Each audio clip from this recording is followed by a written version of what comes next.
Wannan makarantar Usmanu bin Fodiyo kenan da ke shiyar tsamiyar Dila a cikin garin Sokoto. A wata zagayawa da na yi a cikin makarantar na ga abin da ya burge ni a ɓangaren addinin Islama, yayin da ƙananan yara ne ke ta ambato ayar Allah.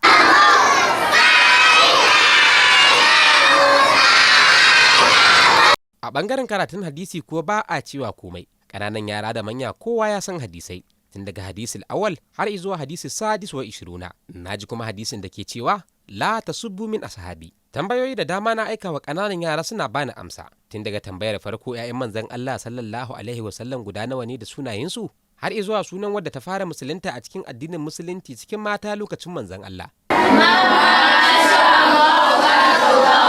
In ka ji yadda yaran ke bada amsa, abin sai ya burge ka bawan Allah. Bayan an gama kawo hadisai waɗanda suka kware a ɓangaren alkur'ani mai girma suna jiran a basu dama su masu baje tasu haja, inda suka fara gradually inda turawa. Ummatin tud'a ila kitabiha al-yawma tujzauna ma kuntum ta'malun. Hadha kitabuna yanṭiqu alaykum bil haqq. Inna kunna nastansikhu ma kuntum ta'malun.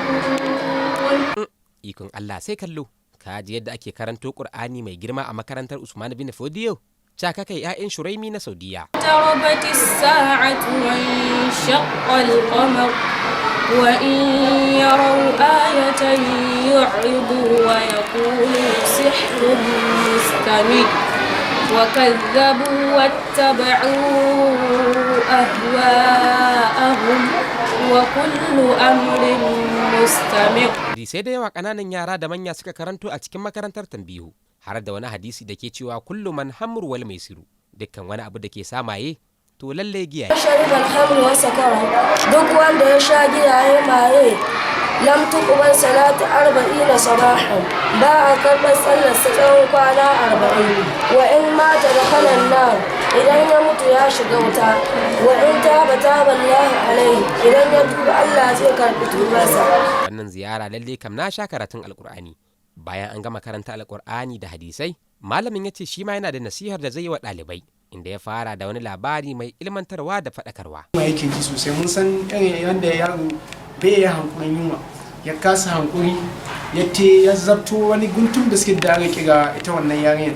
Hankalin mahaifinta bai tare da ita lokacin, sai ita wannan karamar yarinyar tana kokarin nuna wa mahaifinta ga wani yaro can ya anshi mata biskit din da aka nuna. Da mahaifinta ya gano abin da ta kanu, sai ya yi kokarin bin wannan yaron ya gani mina na ya ansa, wanda ya zo ya cimma wannan karamin yaron ya laɓe yana cin wannan biskit.